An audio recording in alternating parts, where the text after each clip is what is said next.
Hello, everyone. Welcome to the Cucina Aurora Kitchen Witchery podcast, another episode of Conversational Witchcraft. And today I have with me the incredible Heather Greene. Let me tell you a little bit about Heather. She is a freelance writer, a journalist, and editor. She received a BA in film at Wesleyan University in Massachusetts in film studies and an MA in film studies from Emory University. She also studied film and theater at Cornell University and the University of Paris. Ooh, fancy. Heather has written for Religion News Services, Turner Classic Movies, The Wild Hunt, Circle Magazine, Pathos.com, and other outlets. She is a member of Circle Sanctuary, Covenant of the Goddess, and the Religion News Writers Association. Heather Greene, welcome to my little show. Hi, how are you doing today? I'm so excited to have you.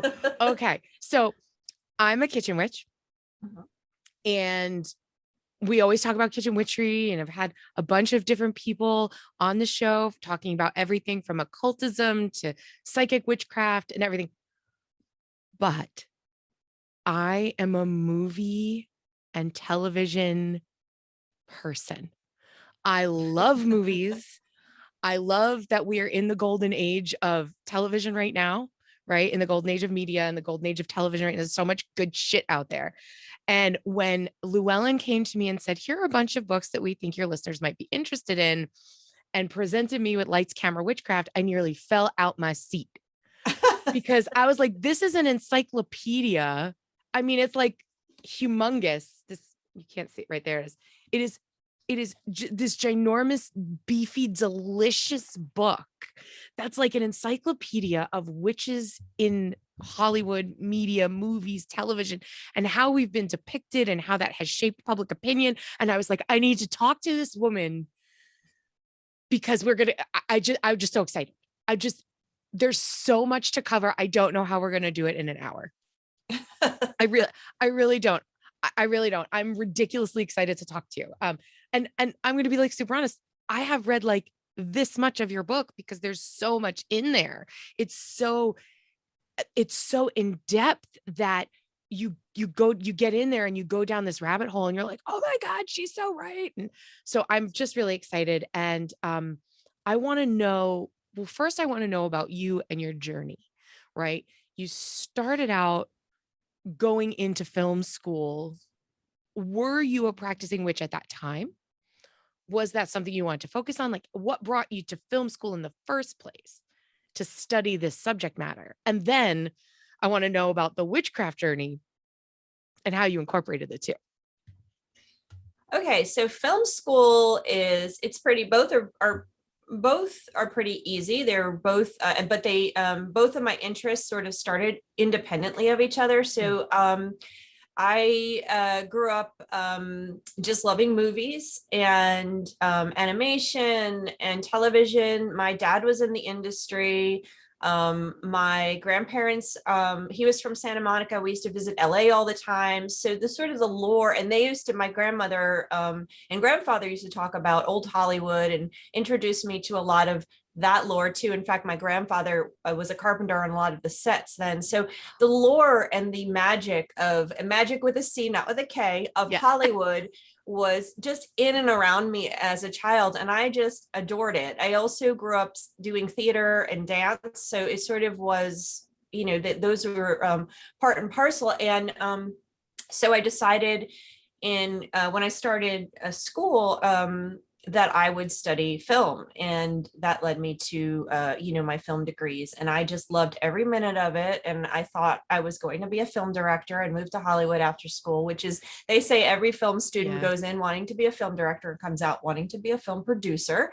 I came out wanting to write about film and study it further as a master's degree and such. So so my film life was separate, and working in the industry in New York, et cetera. Then at the same time, I discovered and was a seeker, like a lot of people in college and high school, and started to study the different occult practices, tarot, astrology, starting there. And then, of course, picking up Buckland's Big Blue Book and other books of, other witchcraft books. And I always tell the story how I was in a woman's house in the Upper East Side of Manhattan, and she had a little box of herbs, and someone that was with me said, "Oh yeah, that's her herbal stash. She's a witch." And like my a light bulb went off. I was like, "What?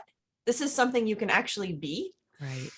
And so it sort of went from there. And then I think by the late 90s, and I realized that there was a lot of witch films. I started to see a correlation because I was already doing sociologically based studies, or social history studies, more like is a better term, related to film, because that was always my interest in how film reflects the socio-political concerns of its time, putting it in context, etc.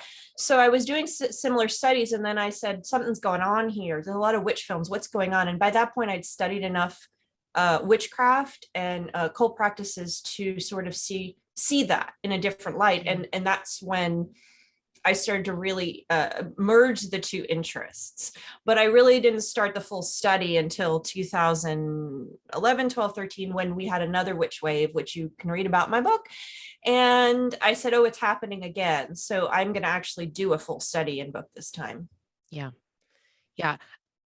And I think that we're in the middle of that as well now. Like we're seeing another wave of that influx of interest in witchcraft, regardless of, whichever form it's taking. I think between media, movies and television, but also things like social media and TikTok, the ideas of witchcraft are spreading. That doesn't mean that's all good.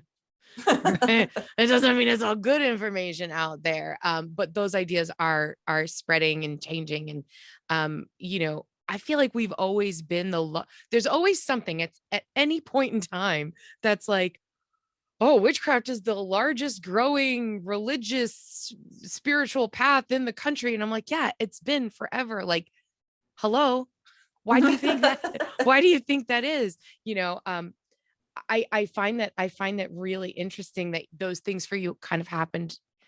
You were discovering yourself as a witch at the same time you were discovering what it is about film that really set you on fire, and that being that reflection of society, right? Is that constant, does art reflect life, or does life reflect art?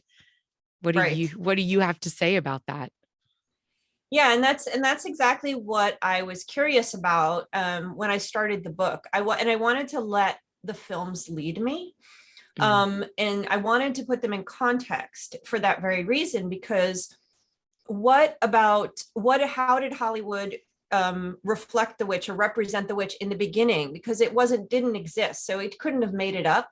And then how did it change, and why did it change? And then in the end, did Hollywood affect the way Hollywood's creations, its own imaginations of what the witch is, did that affect our, as a collective, American collective, understanding of the witch? And did it affect specifically people who practice witchcraft as well? So what's that dance? And I love to watch that dance between Hollywood and culture, Hollywood and society. Yeah.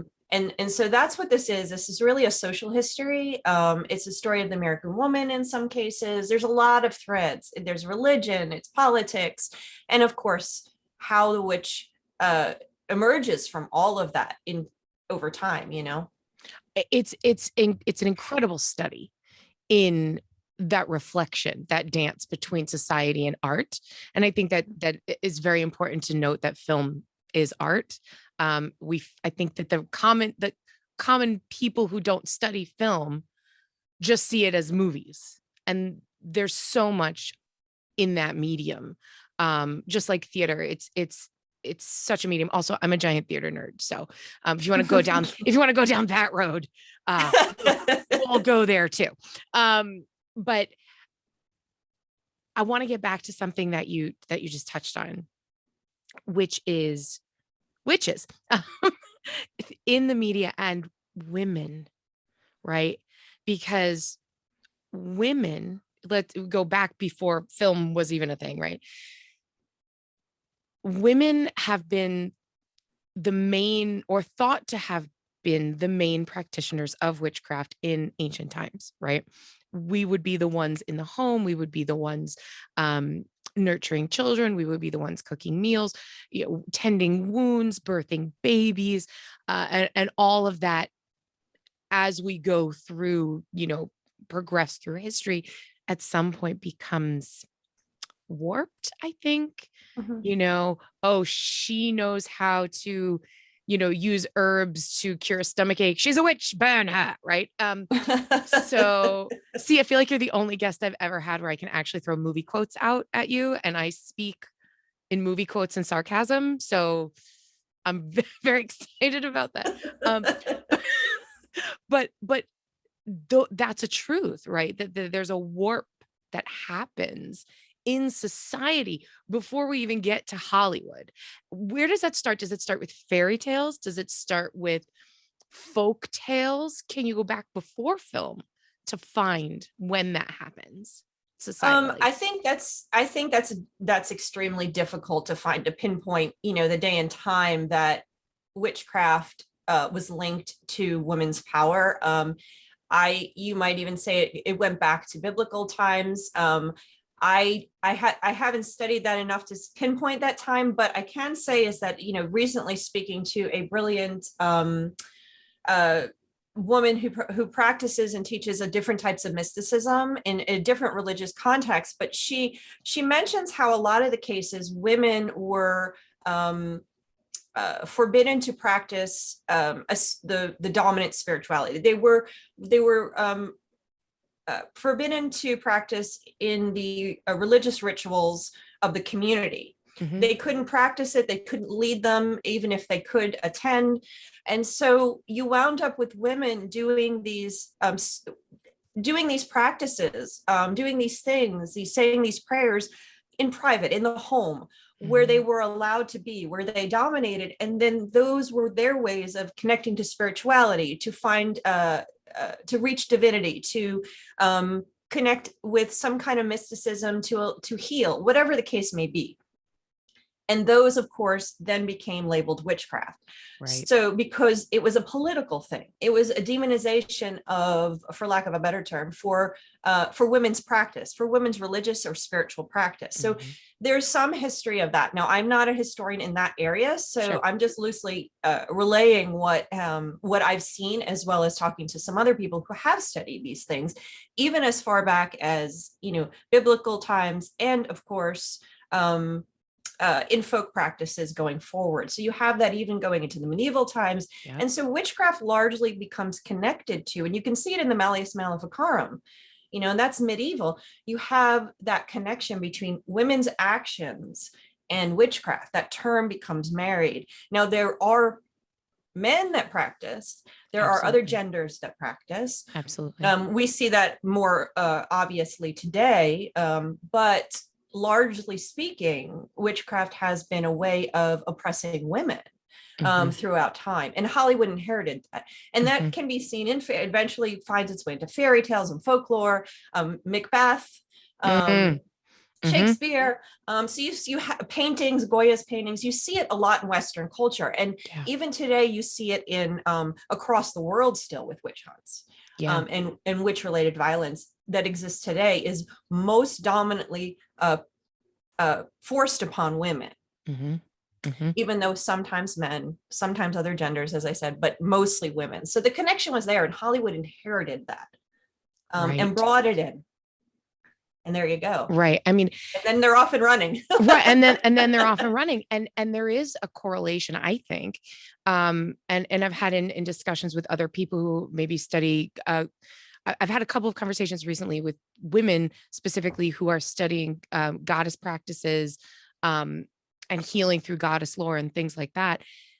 We're talking about the term witch and how it relates to a female's power of independent thought, agency, independent agency, and of course, sexuality. And when I say woman, I mean a woman who identifies as a woman in society, not necessarily cisgender or female, but if you identify as a woman, that power is taken away from you through words like witch, right?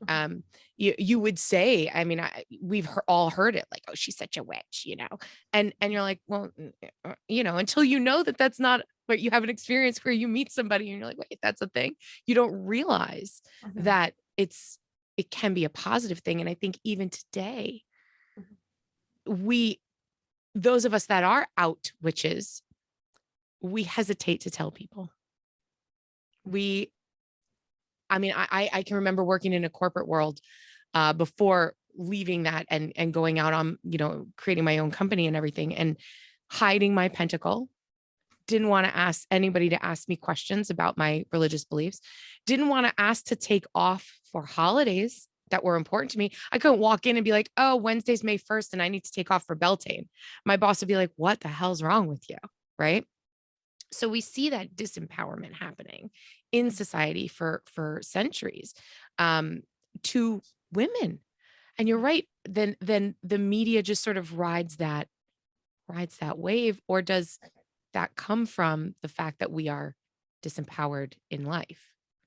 Well, I would argue something a little different than what you say. I would think the label, when a woman is labeled the witch, whether we're talking about 1,000 years ago or today, society's actually conferring power on her, because they're saying you have a power we can't control, so you're a witch. So the society's actually conferring power on the woman when she's labeled that. Now, in society's eyes, that's negative because it's dangerous, whatever the reason may be, whether it's herbalism, or she's just 16 and becoming a woman for the first time, or she's, whatever the situation is, she's too beautiful, she owns land, she's over 60, whatever the reason is, society's conferring power on you by it. And who they're oppressing is not actually the woman, the witch.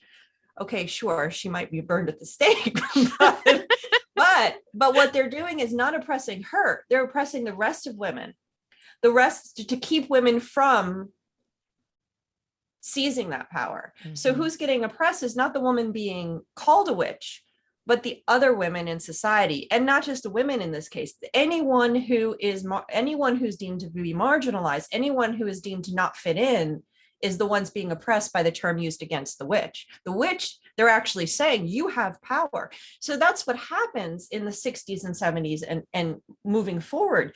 Women start to say, yeah, I am a witch, I do have this power, be afraid. And that's how it got paired to the goddess movement and the second wave feminism, and then third wave feminism. And then today with fourth wave feminism and other social movements that we've been seeing over the past 10 years. And that's how that happens, because the term witch is actually society saying you have too much power for us to control. So, okay. That's so great.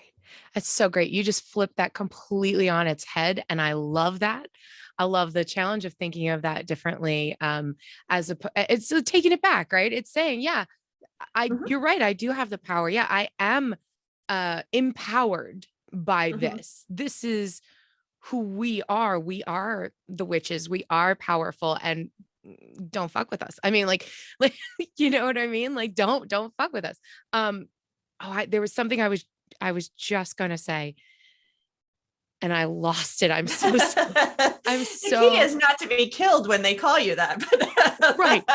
Exactly. Which again is a difficult, again, if we're going centuries back, but even that was just going to say, speaking of who we are as witches and taking that word back, right? And what we see in modern day media, obviously as a person who loves movies and grew up on Disney movies, and also as a witch, I gravitate towards anything that is fantasy, sci-fi, magic, and monsters, and all of that stuff, right? And I think so many of us do. And I'm going to ask you a follow-up question when I'm done with this. Just writing it down so I don't forget. One of the things that has become very prominent in our culture over the last couple of years specifically is how important representation is in media, right? We want to see all human beings from all backgrounds, all shapes and sizes, depicted positively in film. Maybe I haven't seen it yet, but there are very few instances where I can recall seeing witches that are me, that are a middle-aged chubby girl. You might have, no, seriously, you might have a plus size character, and the plus size character, if it's a woman, is always the plucky sidekick, right? It's only been recently that we have seen a plus size character being a love interest or smart or in charge. We certainly haven't seen a plus size, good, quote unquote, positive witch, right? We've seen some witches that are positive, but we haven't seen one that is plus size. Do you think that's something we might see eventually? I think so. I think you're right. And that's something that I haven't really, I've never been asked that question. I've been asked this question in relation to other representations, but not in terms of plus size women, because generally speaking, vamp witches and witches are supposed to have a certain level of desirability and attractiveness. Their body text needs to read in a certain way that's relates to normal or normative expectations of beauty, which equates to a certain, thinness of some sort. And that changes depending on the era. Obviously, the witches in the 1950s were a little more rounded than those that were in the 60s and 70s, and the ones in the 80s and 70s are a little bustier than the ones we see today, for example. So body expectations change. So yes, that's a valid question. I would say most of the plus size witches are either caricatures, like a cartoon character like a Witch Hazel. They're older, like you see Aunt Queenie in Bell Book and Candle, or they're going to be, or another one is a great character is in Teen Witch, and I'm trying to think. You have, they're like the grandma character, the nanny character in those cases. And then you have in Hocus Pocus, one of the three sisters is plus size, or two of them actually, but they're also, I think they're depicted as older and they're negative. They're not positive characters. Yeah. And the Sarah Jessica Parker character is the sexy one. Right. And then the fatter one being played by in the 90s, Kathy Najimy, was very, very heavy. She's the dumb one. She's the comic relief. And then although the Bette Midler character is playing the main character, most people don't read her as fat or they read her as robust or curvy. So the fat one is still the joke. And she's the joke. She can't be beautiful. She can't be sultry. And that's not just in pertaining to witches in media. That's across media. Right. And this is what I definitely think it's going to change, because we've seen over the past 10 years a lot of diversity in the representation of witches, generally speaking. I mean, it's totally diversified. Not totally, you can't be totally diversified, but it's diversifying where it never was. All of the witches look sort of like the Charm sisters in the 90s, for example, or Sabrina. All of the witches, so we're seeing the diversification with regard to ethnicity and race and gender and everything, sexuality, etc. So I wouldn't be surprised if we start to see it, because we're also seeing, just generally speaking, and I've noticed this more recently in the past year or so, we're starting to see main characters, both of all genders, not fitting into the normal box that we have seen over the past 100 years. So I'm seeing that, just generally speaking. And then you have a musical, you like theater, you have a musical like Hairspray, right? So that one is exactly what you're talking about. And it actually hits that point on the head. So with a lot of times it starts slowly and you start to see things like that. And you're looking for that Hairspray character as a witch. Oh, absolutely. Absolutely. And it might happen. It may just happen. And wouldn't it be lovely? Wouldn't it be amazing if a girl who looked like me could play Alphaba? speaking of theater, right? As a plus size girl growing up, loving theater, I knew I was never going to get a part like that. I knew I would get cast as the mom or the background or The the friend. old lady. I would never get cast as a main character because of my body type. And I think that, again, beyond the expectations of seeing witches in film, specifically seeing women's bodies in film, I think society is getting to a point where, like you said, we're seeing all colors and all ethnicities. I still don't think we're seeing plus size people enough, and I still don't think that we're seeing disabled people enough. I think that those people need to be more represented because there's a lot of us. Most people, most 42-year-old women have my body type. What was the average size in America is like 16 or something. I think that comes down to money, right? If the film industry sees that their audience wants to see this, they will then provide that, right? And that's true because Hollywood is an art form. Film is definitely an art form, but Hollywood is a business. So you want pure film art, you have to go to art house film. You have to go to indies. Those are more pure because they're not relying on, they're doing it for art's sake. And that's a different type of film. Maybe I don't study that because I'm looking for the broader sociocultural stuff. Right. Hollywood is as much a business, and a lot of what Hollywood does, what you end up seeing is because of business decisions and not art decisions. And so, yes, if they see, and I can point to a million historical examples of how that happened significantly with witch films, and I mention it in the book actually. But I wanted to also point out you have Queenie in American Horror Story. Now, she is one of the few young women who is plus size. And I don't know if you watched that. It's too scary for me. That's fine. But she is a plus size young girl who is a witch, and she is one of the 4 in the school. So you could add her as one of the very few. Now, she also does a stereotype because she is Black, and I talk about that in my book on how she's a fantastic character and breaks a lot of boundaries in terms of representation with race, but at the same time, she does fall into a stereotype there because of her plus size. So I have that in my book with some really good citations from women who have from women of color who had issues with that.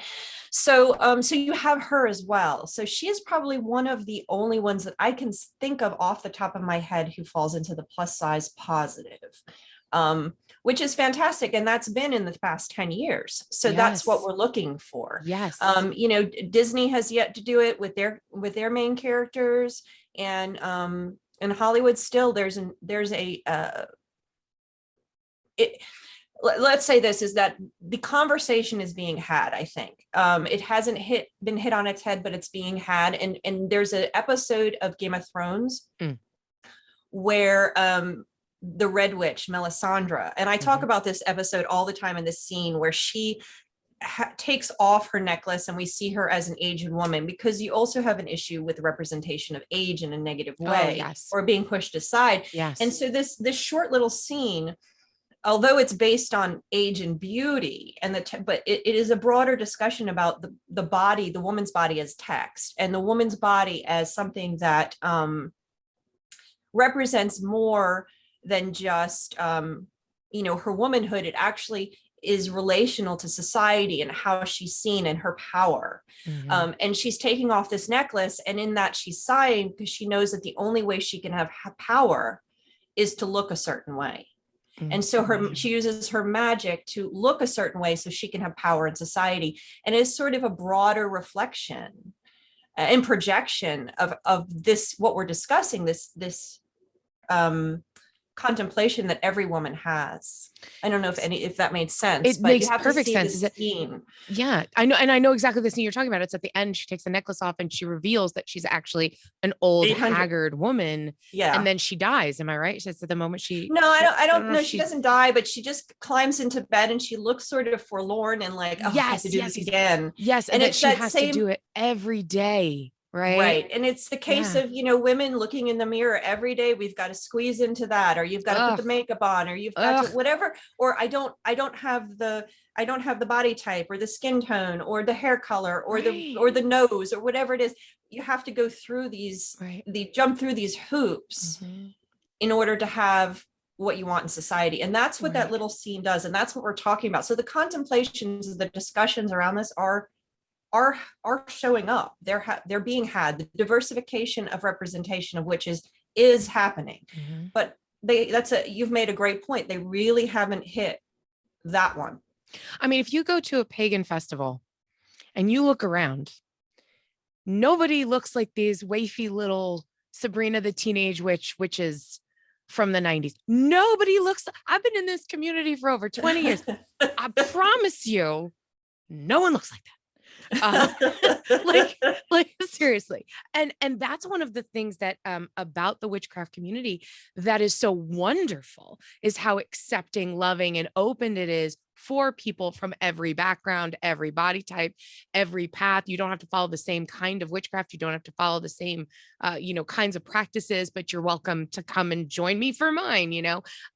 So we think that it comforts me to hear you say that those conversations are happening. I have started seeing media with women that look like me. They're not necessarily witches, but there are a handful of shows that I've been really enjoying that have a strong female character as the lead. And but having that been said, her weight is always the center conversation of the show or the movie. It's always about, I'm a chubby girl who just wants to be okay with my body. I'm a chubby girl looking for love. Nobody's going to love me. Like that trope is still there. I would be really interested to see a powerful witch who also is plus size, and of every color, right? Like that would be amazing, because I think that is certainly underrepresented in witch films. So the question I wanted to ask you, backpedaling, I told you it's going to be like a crazy ass conversation. I've been like all these things in my head. I'm like, I'm going to talk to the film girl about this. Go backpedaling a little bit. And I was talking earlier about growing up on Disney movies. And I know you really get into how Disney portrays witches and vamp witches and hag witches in the book. It's kind of like the part that I read like over and over again, because I was like, wow, she's so right. I never realized that before. And basically helping to build these tropes. First question, if Disney made a plus size good witch, do you think that changes the conversation? Like Disney is always the first at stuff like that. Like if Disney did it and it wasn't a joke, does that change the conversation? Well, first of all, they aren't the first. But they do jump on in the past 20, 30 years, they've started since about 1995, I would say, they really started jumping on changing their modes and their tropes and the way they presented women characters, female leads specifically.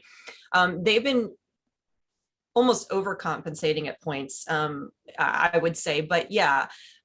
Would other people follow? No, I don't know if that's the case. They might. It's a good place to start, because Disney has a huge amount of power, cultural power. But what you're fighting here is something that it's in Hollywood's legacy. This is not just about witches. This is about women in general, and even men. It's this assumption of what we want to see on the screen as the beautiful people, America's royalty, so to speak. Yes. We look back at Golden Era. We see all these beautiful actresses, and it created this dream world for us. So you're fighting a Hollywood legacy that's culturally embedded. So it's not something that's going to be easily changed.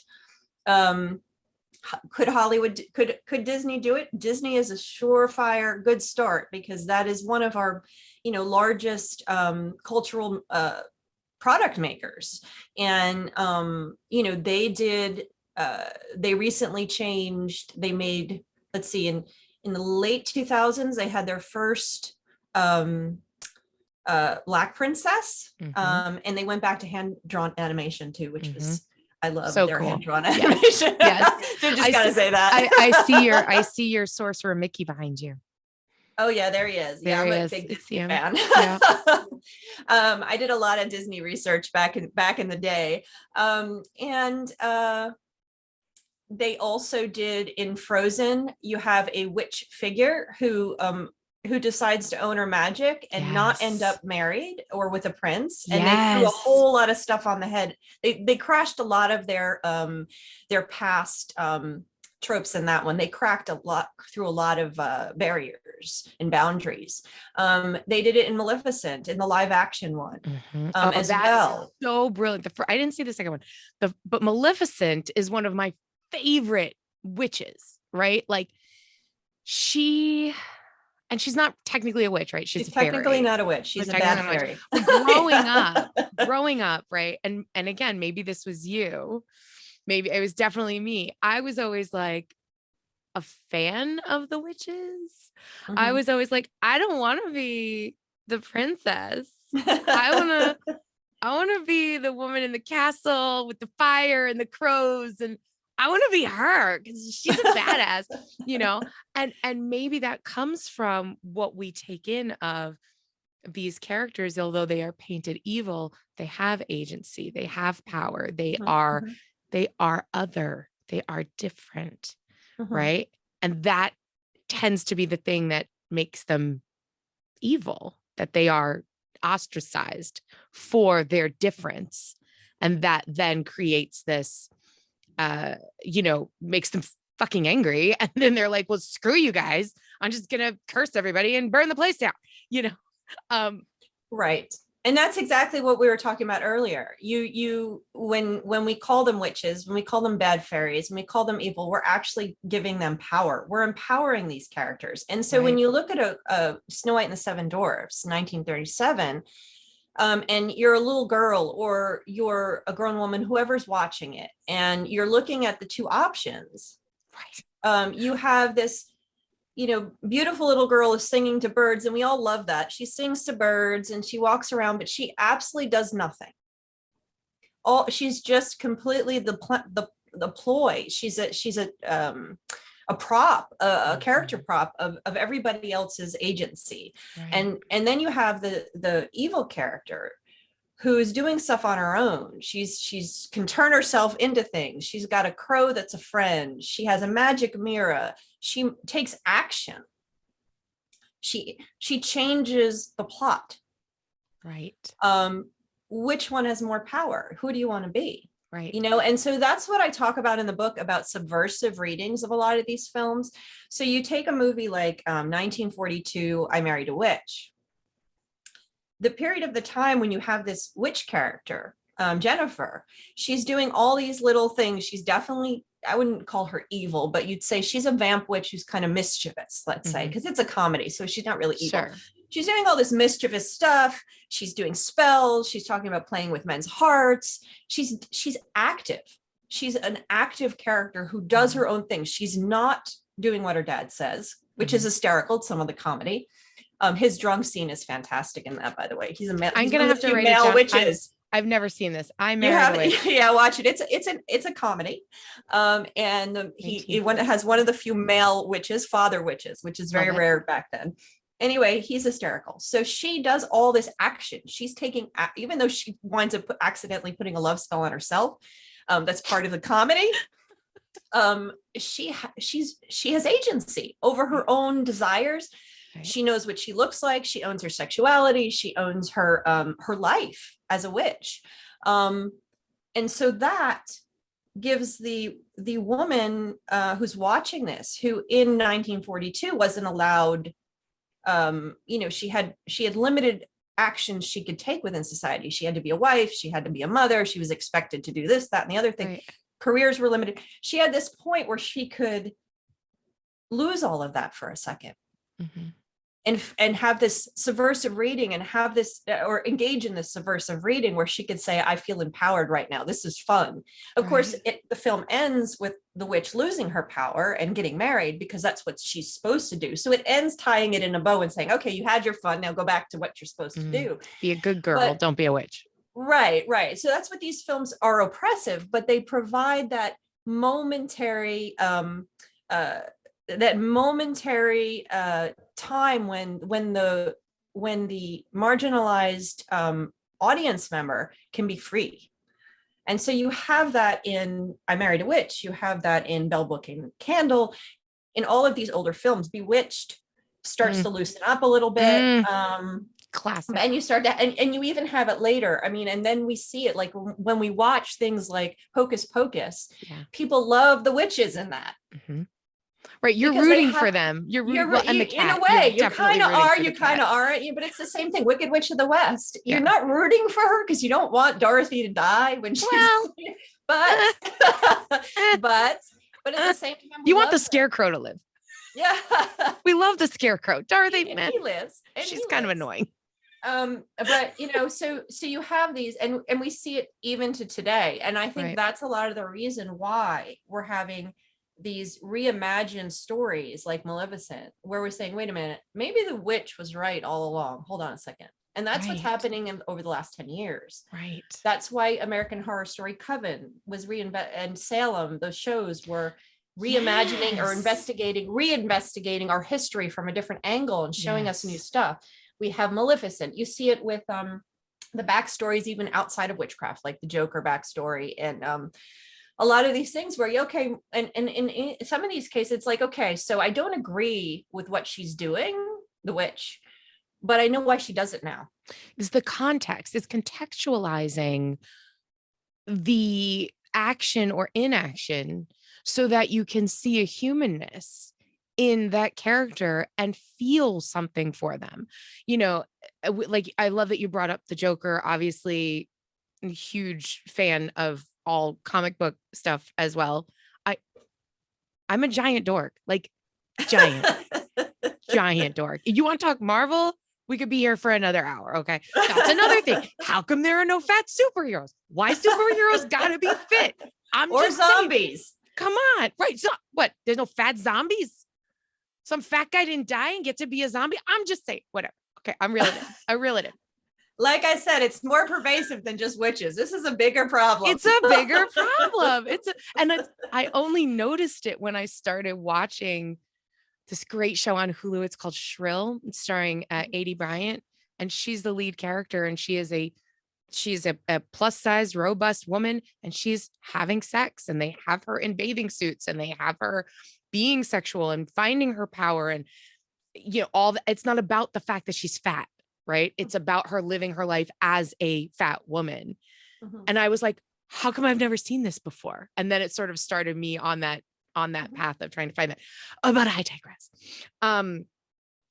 Maleficent, where we find out that the backstory of this fairy is that her wings were stolen, and using that as an allegory for sexual assault, which makes her so angry that she is going to burn the world down. I think there are so many women that can identify with that, right? And to see that played out through fantasy, see that played out through this type of imagery, I think could be very cathartic, as well as give us the context of what can happen when terrible things happen to us or others, and how we respond to those things. Yeah, I think it definitely is that. You see it also in the show Salem, where she decides to make a pact with the devil after a a rape. It wasn't a rape, but she was rejected or by the community because she was pregnant, sort of a Hester Prynne type situation there. And so you see that definitely, and there's a lot of readings we can take on that. And this is one of the reasons why witchcraft films became popular starting around 2011, 12, 13, because this was right on the dawn of the fourth wave feminism. We're looking at the Me Too movement that we've had over the past, and this change and these barriers that are breaking down now with that. You also had other cultural movements like the Black Lives Matter movement. So you have these movements that are seeking to change the narrative socially, broadly, to change, to re-examine stuff, to and just to break down all of those barriers that were being put up. And to also put a light on a lot of the stuff you're talking about, the oppression, the physical abuse, whatever the case was, to put light on those, to shine on those. And that's what Maleficent is allegory. That moment is absolutely an allegory for, I would say, rape, flat 100%. out. 100%. And again, all of that's positive because we're seeing the backstory of the witch. However, at the same time, I asked the question in the book, and I have this discussion, is what you wind up having is witchcraft defined as the empowerment through empowerment, the empowerment of the, I'm trying to think of the word, of the harmed. It's only, you only pick up witchcraft if you have somehow been abused, harmed, or neglected, or victimized. Yes, there you go. That's the word I was looking for. It's escaped me. It's the power of the victim. And that a person, or specifically a woman, since it's majority women, cannot be empowered in that way unless she's been victimized. And so you wind up with that new character narrative, character representation. It's a new story for her. Yes. And it's not entirely new. Now I want to clarify this. Not entirely new, because there is a legacy that goes back before Hollywood, where you had the oppressed woman in some way turning on society because of her oppression, and whatever the case may be. Typically that was caused by a rejection by a man, and I'll clarify in a second. And she and then she turns around through witchcraft, makes some kind of pact, and then descends on society, or descends on a family or whatever. You see this a lot in ghost horror films in the early 2000s. It's very prevalent there. And typically it's a woman who was either in love with, the mistress of some famous man in the society, in the culture, and then she either gets pregnant or he rejects her or whatever. And if she turns out, hell hath no fury like a woman scorned, right? So what happens is, and we say hell in these cases literally because she usually makes a pact with the devil, right? And it all goes haywire from there. She goes on a killing spree. You have this throughout Hollywood. And I said pre-Hollywood, you have Hawthorne's Feathertop. It's a moral tale, and it's exactly that. It's the witch who gets scorned, who then turns on, it creates a fake scarecrow to get back at society. So you have that in a Hawthorne tale written in the 1800s. Wow. That was extremely popular, and he helped perpetuate. He is one of the most influential pre-Hollywood authors that influenced Hollywood's idea of witchcraft. Now, he's not the only one that had that kind of narrative, but he is one of the chief ones. And so we had a lot of adaptations of that tale in the silent era, but it then influences the tale itself, the concept, that narrative influences it, and you see it throughout. Now, it also happens in life in those cases, and we see it often where women are victimized because of witchcraft and stuff. There's a real link too, but in these cases they're victimized and then turn to witchcraft to get back. Right. And so it really dominates. Yes. Their power has been taken, and they find witchcraft to take their power back. Well, and we could say their power has been taken, but their power in those cases is usually limited to what is normal society will allow. They're Right. not even allowed the power, the normative power. They're not allowed to be wife and mother. They're not allowed to own Right. land. Whatever was Right. normal, that's even taken away. So they Right. become less than. And in order to get back, they sell their soul to the devil, get witchcraft, and then, or if they're burned or killed, they come back as a ghost or something else. You know, we have that in the ghost. And it wasn't dominant until the 2000s, and then became increasingly dominant. And then, of course, even more so in 2011 and on, we see a lot of the witches that we see portrayed now. The Craft had it. That was part of the Craft's underlying theme. And so you see that more and more over time and increasing now. And I think that is largely because of the Me Too movement, because these examinations, because witch backstories, even the musical, getting back to musicals, because you love theater. I'm going to see Wicked in June, and I'm ridiculously excited about it. And there's another one. She embraces witchcraft. It is a link between victimization and witchcraft. And then you see in Into the Woods, she uses witchcraft. She's a witch before, but she uses witchcraft to do the curse because she's been victimized. Well, right. And so that's really interesting, because the first thing that comes to my mind when you start talking about that is Buffy, Willow in Buffy, right? So Willow, I'm going to be like super honest. I was not on the Buffy train when it was popular in the 90s. I was like, it was a little too close to home. Like I was like, I am that kid. Okay. So I didn't get into it. And I only recently watched the full series a couple of years ago, at the urging of so many people. Like, it's just so good. You have to watch it. And one of the reasons people were saying you've got to watch it is because of the Willow storyline and how she is a witch. She discovers that she has this power of witchcraft.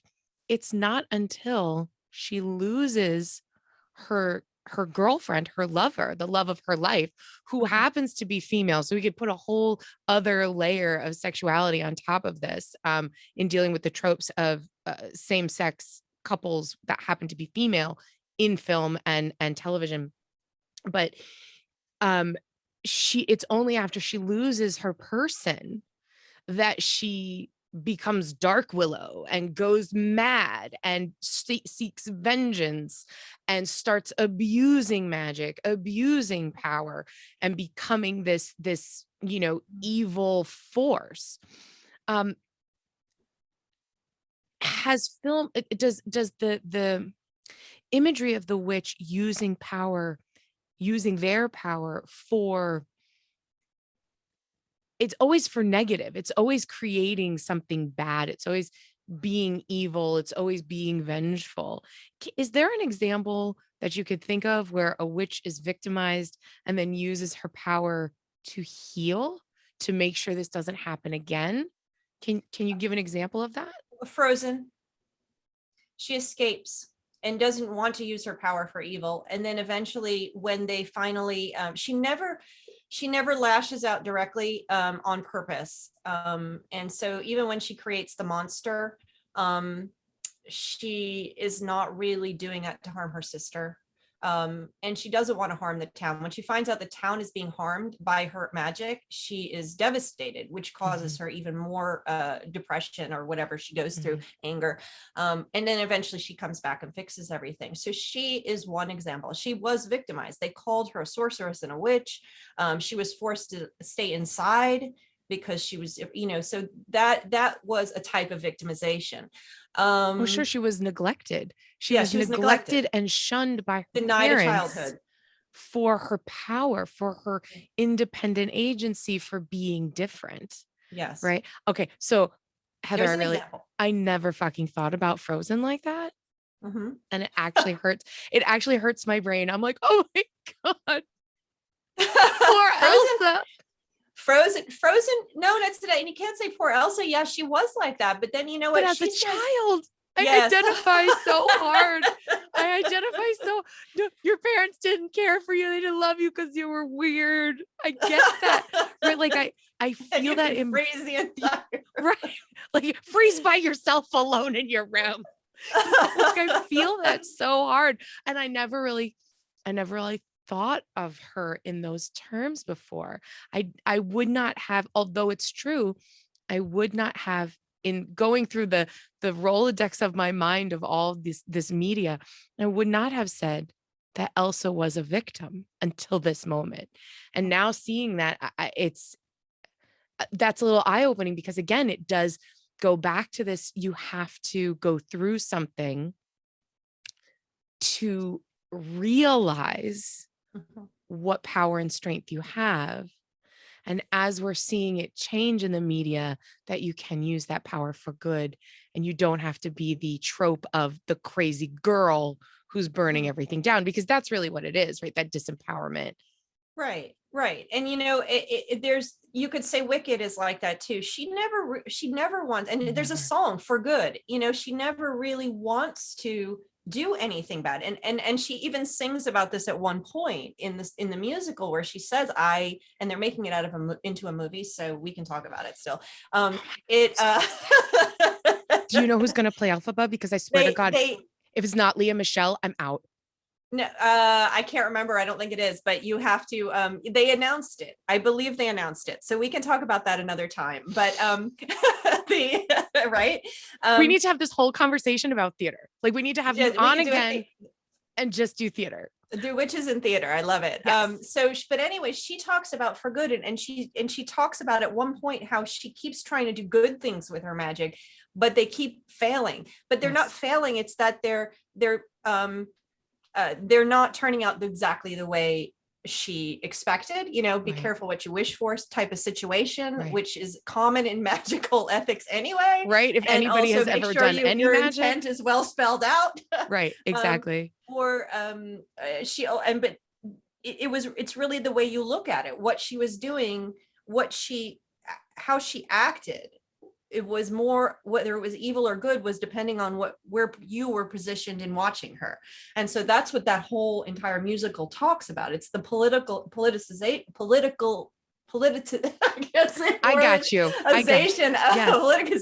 of it's the perspective. It's the perspective at which you're viewing that situation. And in Frozen 2. And then we see that with Maleficent. Movie. Yeah. And Frozen 2 was so good. It was so good. Like, I was not expecting it to be that good. All right, listen, we have to take a break. We should have taken a break a half hour ago. So we have to take a break because I have to hear from our fabulous sponsors, and we will be right back with Heather Greene geeking out about witches in movies. This is the best ever. We'll be right back.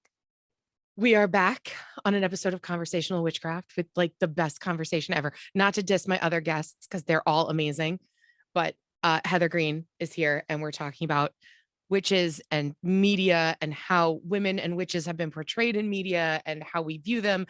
Her amazing book, Lights, Camera, Witchcraft, is out. If this conversation is making you as excited as it's making me, go buy the book. Go buy the book. I have it here too. There it is. I have it. I have it here too. It's freaking outstanding. And all of these ideas and conversations are explored in the book. I can't even remember. There's so much to talk about. Okay, here's a question for you. Start a new subject. Obviously, you're a crazy film person, crazy movie person like I am, but you are also a witch. So I think it's very interesting that you are writing about this and seeing this, but your opinions on them come from not just your intellectual knowledge, but also your deep spiritual practices as a witch and as a pagan. Although I don't want to throw those terms out there. I'm not 100% sure what you prefer to identify with in terms of your spirituality, but you do follow this path of witchcraft in some regard, or in all regard. Can you pinpoint or can you think of, because I have a ton of them, back to your childhood watching movies and an inkling of witchcraft, fantasy, magic that kind of bled into your mind, that stuck with you, that mysticism, that magical stuff that's in the ether that we see as children in film, that maybe was influential to you finding or being intrigued by the witchcraft that you found as an adult? Does that make sense? Yeah, yeah, it phrasing that makes properly? sense. No, it makes sense. Hmm. I think I can't pinpoint any. There was a book I read as a child that I could definitely pinpoint because I can remember trying to practice what she was doing with her eyes and stuff like that. And I can't even remember the name of the book. It was some silly, preteen reader. But I can't recall specifically any point where I said, oh yeah, I want to practice that magic. Or, a lot of people will point and say, oh, the craft turned me into a witch or something. But I was already practicing by the time the craft came out. So that was just inspirational. I would say it was all of it. It was just the fascination with what existed that I couldn't see. It was just that feeling. And so, things like The Wizard of Oz was always my favorite. I was always a big Disney fan, and anything in that, anything fantasy that had princesses and witches and, bed knobs and broomsticks. I don't talk about it in my Bed knobs and broomsticks. yeah, or even Mary Poppins, which She I was don't talk totally a about witch. magical nannies. She's She a was magical totally a nanny. witch. Yeah. She is. They don't call her that. So, and again, magical nannies are a different type of character, but those were also co-British films, so I don't talk about them in the book that much. But those two films, the Three Lives of Thomasina, those were all Disney-esque films. They all had that bit of magic and mysticism that kind of just that made you want to be in that, walk in that world, because it was empowering. It was positive. It took you away. And there were a lot of books that I read too that were in that realm. So I think it isn't a specific point. I think it's just kind of the way I grew up and what I was imagining, which turned into studying, philosophy and science and putting it all together and going, wait a minute, this stuff could be real. I need to know more. I can remember my first inkling of a different type of spirituality, that connection with nature. Right. Having that realization watching Disney's Pocahontas, which obviously is problematic for other reasons. But as a child, I loved that movie. I still watch that movie if I want to feel, nostalgic or whatever. And it was that idea of talking with the spirits, connecting with nature, understanding that everything is connected. That was really a huge light bulb for me as a young person. I mean, I probably saw that when I was like 10. And I went, oh, there's something other than this, very organized, very stringent religion that I'm being brought up in.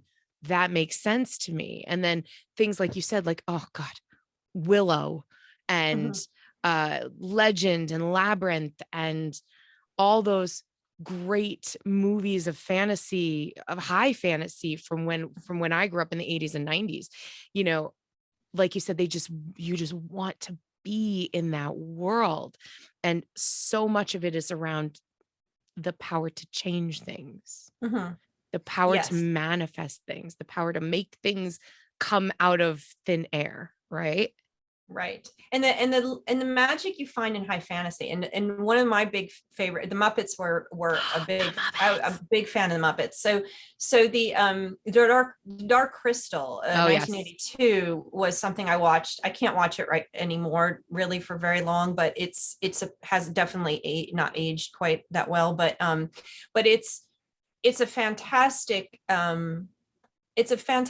spiritual contemplation in many ways. And I think that had a big effect on me as well. Anything Jim Henson, honestly, was Fraggle Rock, you name it. It's all seriously. good. Seriously. But it took you to this world. And that's what I was going to say, is that high fantasy's magic is different than a witch film's magic. Absolutely. Now you have witches in high fantasy, but they're usually just one of the many players. But high fantasy, the whole world is enveloped in a mysticism. And it propels everything, right. Whether it's the hero's journey or the magical character in True, or whatever the case. And magical and high fantasy can have very evil witches in it that are very derogatory, or it can have ones like Aurora from Dark Crystal that are very positive crone type figures. So high fantasy is a really interesting take on magic. Yes. That definitely envelops you. And I think that's definitely part of what I love. The Lion, the Witch, and the Wardrobe. Although it has strong Christian lore, I got wrapped up in that magic and in that same high fantasy type environment. Have you seen his Dark Materials, or have you read his Dark Materials? No. Okay, so total tangent. If you like The Lion, the Witch, and the Wardrobe, you will effing love his Dark Materials, because it's that same kind of high fantasy. It's the writer kind of wrote it as a FU to C.S. Lewis. So it has all of that great high fantasy, none of the Christian overtones. In fact, they're trying to take down the church. And it brings in science and string theory and magic and psychic abilities. It's just so good. I'm a little obsessed with it right now. Okay. Got contract. Watch it, read it. And the cinematography is great too. It's an HBO series. Just watch it. It's so good. Oh crap. I'm sorry. I had something really good, Heather. High fantasy, witches. Where were we? His Dark Materials. Oh, yes. Okay. So, can we discuss this kind of coming through the timeline into, the last 20 years or so? And can we talk about Harry Potter and those movies without getting into the awfulness of the transphobic J.K. Rowling? But can we talk about what the Harry Potter movies have done for seeing witches and magic in cinema? So first I'm going to say is that I did not talk about Harry Potter very much in the book, because it is a British based story and narrative, and everything about it is very British, and it was filmed there. And even though it was supported by American film companies, I didn't feel like it fit into the American study. With that said, it was a cultural monolith. I mean, it took over. Yeah. Now, what's interesting about just historically where it fits is that during Harry Potter was released and popular during a period of time when witch films were not. Because Harry Potter's not really a witch film, even though it has witchcraft overlay. It's more of a high fantasy. It's closer to Lord of the Rings than it is to Witches of Eastwick. Okay, it's not about one witch's or a magical individual's magical power. It's not about women's power. It's not about, even though it has a little bit of that because you have, Hermione and everything. So what it really is about is the classic hero story. It's the hero's myth. Harry Potter playing, it's a boy's coming of age story, and they're very common. Dark Crystal's another coming of age story. Right. Similar. Star Wars, another mythical hero story similar to Harry Potter. So it doesn't really fit even with the typical witch film structures at all. So it's very different. But what did it do? Which is your question. Yes. So the popularity of Harry Potter came in at a time when the type of witch films that were kind of a little bit of leftovers from the 90s. You saw, some Sabrina spinoffs and stuff that weren't successful, but you had a paranormal witchcraft that was really popular, aimed at teens in the early 2000s, which was because of the success of the Blair Witch Project. So you had a spinoff of that for a while, and we were really interested in paranormal stuff again. And then high fantasy came back. So this was not a witch wave. This was just this was the magical stuff going on. We got into vampires, we got into zombies. It was all this other stuff going on. Harry Potter was kind of floating alongside all of that. And what it produced in its wake, because I'm not talking about the exact films, but what it produced in its wake was a bunch of teen focused witch world films, let's call them. You have Twitches and Twitches 2, which were really popular, Disney films. You had, Halloween Town came out before, but I think Harry Potter helped propel Halloween Town forward. You had, what do you call it? what's the other one I'm thinking of that has the witch world in it? Wizards of Waverly Place. And these are all Disney things because they were geared at teens. So you have that's sort of what came in its wake. Right. It was a sense of the teen witch, and not just girls, but boys. Yes. So wizards, and a wizard became more popular. Yes. So you had sort of this gentle witch world fantasy thing going on, fun fantasy thing, which is what Harry Potter is. So it was not, it didn't change the witch film so much as it just gave the witch a world, a witching world. And in terms of how did it affect more generally, I don't think it helped or hurt the representation of witches. Because it was largely considered in that realm. It wasn't something that, as we can see in a decade later, it didn't really harm or hurt the representation of witchcraft in Hollywood. It didn't change it really that because much. Of its high fantasy status. Yeah, because people don't identify them as witches. It's the Harry Potter world. And so it's not like, witches don't see themselves in that. Although I'm pretty sure that I'm Molly Weasley. So, no,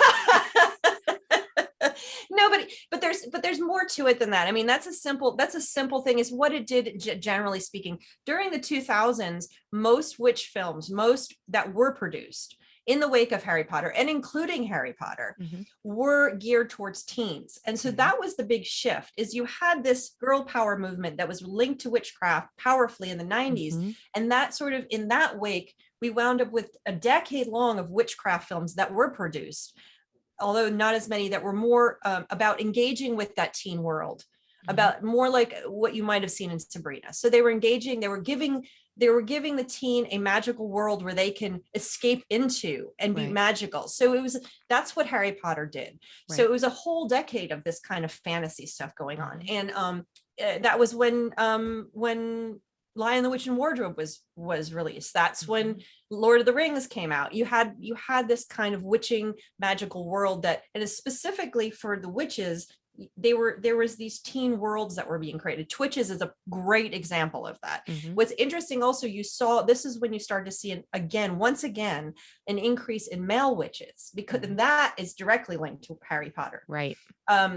And what's interesting, this is the funniest thing. I don't talk about it that much, but there's a film in 2007, that's called The Covenant, which I've heard of this.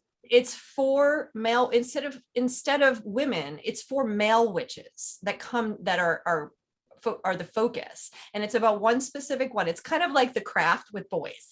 Right. And the four witches, it doesn't really work. It's sort of a pseudo teen horror. Right. It's kind of campy. As I say in the book, it's more like, someone took a boy band and put them in a witch horror film. So it's kind of funny, but it's an attempt. It was one of the few films during that period of time that is a true witch film that tried to take the normal witch narrative and put men in place of where you'd normally have women. And it's really interesting. And of course, the coming of age for boys, according to this film, is 18, whereas most girls find their power at 16. Yes. Which is interesting. It's also funny. Yeah. Right. So girls mature faster than boys. That whole joke, right? There are a few non-Harry Potter inspired films produced during that period of time, or non-high fantasy, that being one of them. But most of them are sort of, Harry Potter kind of left a wake. Now in the Wiccan, in witchcraft modern communities, I think there's a love-hate relationship with Harry Potter on both sides of the pond, from my experience. I would agree with that. Some people are in, some people are out. Yeah, I'm definitely a fan. Again, with all the controversy, we don't need to get into the J.K. Rowling controversy, but I'm definitely a fan of the books, of the movies, for what they were at the time. And like you said, the hero's journey and all of that. But I think it's very interesting how, because as you said, it was a monolith, right? It's sort of opened this door for broader art to be made around that, for people to explore those other stories. And also, I think something my husband and I talk about a lot when we're talking about geeky stuff and fandom is that the people that loved these things as children and young adults are now the adults making the art, right? Mhm. So we see an influx of people who maybe loved Harry Potter when they were growing up as a child and they read the books when they came out in the 90s, or the first book when it came out in the 90s. And now those people are in film or in television and they're going, here are all the things that I would have done. And this is the story that I want to tell. Right. So I think that all of that builds on each other. Right.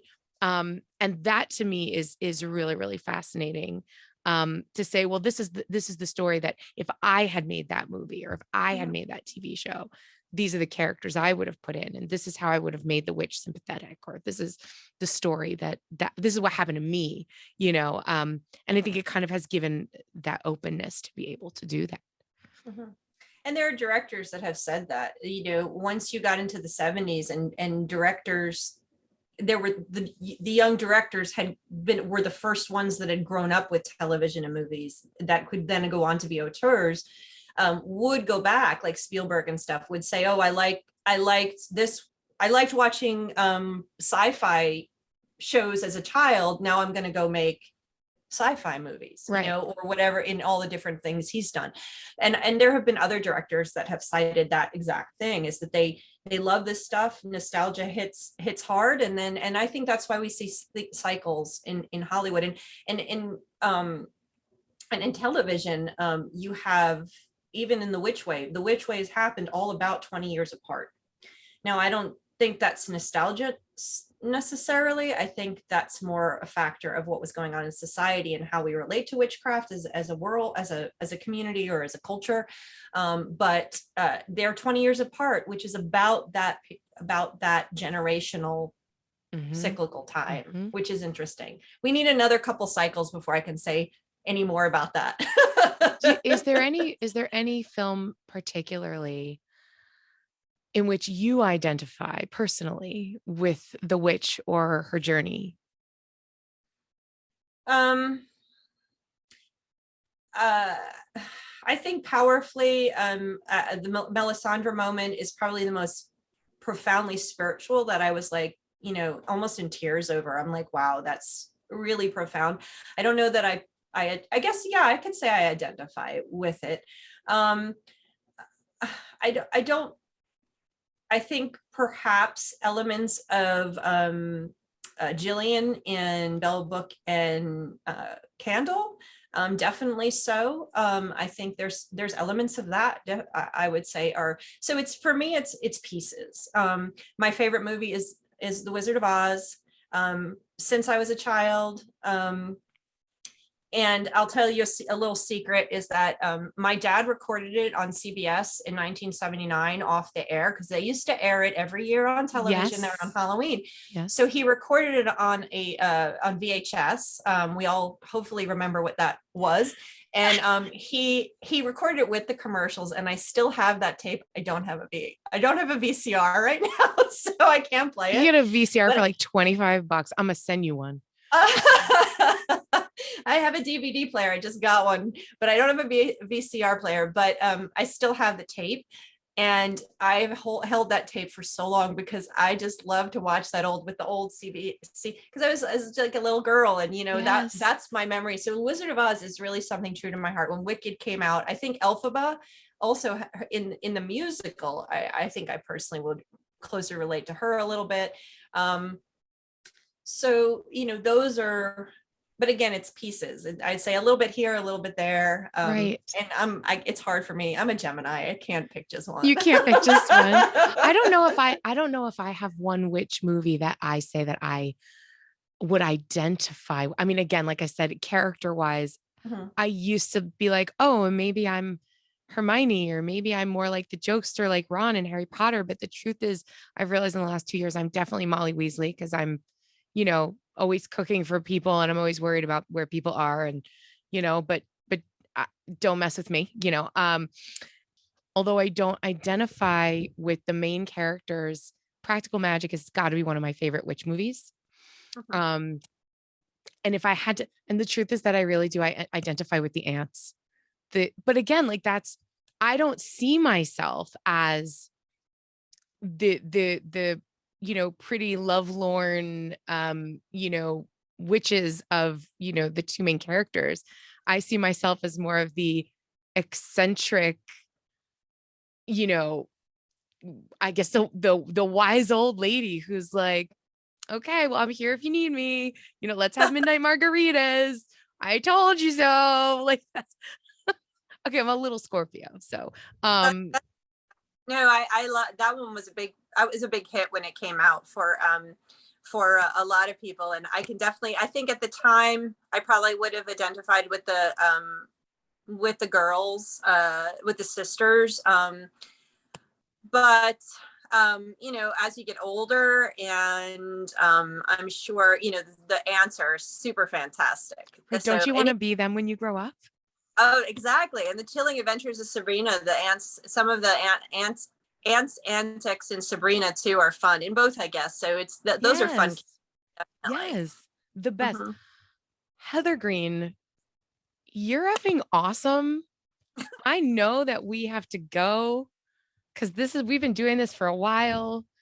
I literally could talk to you about movies and witches and all of this forever. If you would come back on the show, I would love it. Um, your book, Lights, Camera, Witchcraft through Llewellyn. Just get this book. It should be part of your library. Like everyone should have this in their library so that when a friend says something stupid about a witch in a movie, you could be like, yeah, well, I got this book and that's what she says about it. That's what Heather Greene says about it. And she's the expert. You are fantastic. Heather, where can people find you online? Where can they buy your book? How do we connect with you? And how do I stalk you? Okay, well, you can stalk me on Twitter. I'm there most of the time. It's my favorite social. So I'm on at Miraselena01. And I'm there. And also, I do have Facebook and Instagram, which I don't post to quite as much. But my website, where you can find all of my happenings, is heathergreene.net. Heather Greene with an E. Yes, green with an E.net, not .com. The heathergreene.com leads you to a whiskey expert, which is just as cool. But heathergreene.net will lead you to the witches. That Which is is perfect. That is perfect. Okay. So Heather Greene with an E.net for all of your witchy film needs. Do you teach classes and seminars and talks about this stuff that we can find? Yeah, I have stuff on my website that talks about that. I do attend some festivals or some conferences. Like this summer, I'll be at mysticsouth.com or mysticsouth.com, Mystic South, a live event actually. Wow, 2020. Amazing. Yeah, in Atlanta. So I'll be doing a talk there, and as we open up, I will attend more conferences that are usually pagan stuff, because I am also community. I work as an editor at Llewellyn, and I actually am a religion journalist. And so my website will have my articles there that usually focus on the same topics, occult and witchcraft and stuff like that. Excellent. And I may be doing some other online classes in the future, but nothing that I can talk about right now or know about. Excellent. Excellent. This has been fantastic. I am so glad we got to do this. Okay, one last question, Heather Greene. I ask this to every guest that I have. It's completely irrelevant to everything we've talked about, but I'm going to ask you anyway because it's my signature question. I'm a kitchen witch, obviously. And if you were to have me cook you one magical meal, what would it be and why? Wow, I needed to think about this. You should have told me this, like, You if you did remember. Um, go with your gut instinct, like the first thing you think about that would make your heart and tummy so happy. Lasagna. Lasagna. You're not the only person that everybody's like, you're Italian, make me a lasagna. But it's like a meat lasagna or like a vegetable lasagna. I would like both. Can you combine them? I could combine them. I could make it like with a beautiful bolognese But I feel like you need like red peppers, and I feel like you need like, right? All Like those, you need all of those things. And I'm pretty sure all you the, need, yeah, and you need all the cheese. Like I just feel like that's what you need. And I let's think we do it. should sit with individual lasagnas and watch Frozen. There you go. Let's make it a date. Before the pandemic, I would come down to Atlanta a couple times a year for a trade show for my company, which is we sell olive oil, we sell magically infused olive oil. And I would come down there a couple times a year for a trade show. But since COVID, I haven't been down there. So you're just gonna have to make your way up to which city up here in New England. That sounds wonderful. I will try to do that. Well, if you're ever up here, please let me know because you're awesome. And this was fantastic. Seriously. Oh my God. Heather Greene, thank you so much for joining us for an episode of Conversational Witchcraft. Until next time, I wish you all many, many blessings and so much gratitude. Thanks, everybody.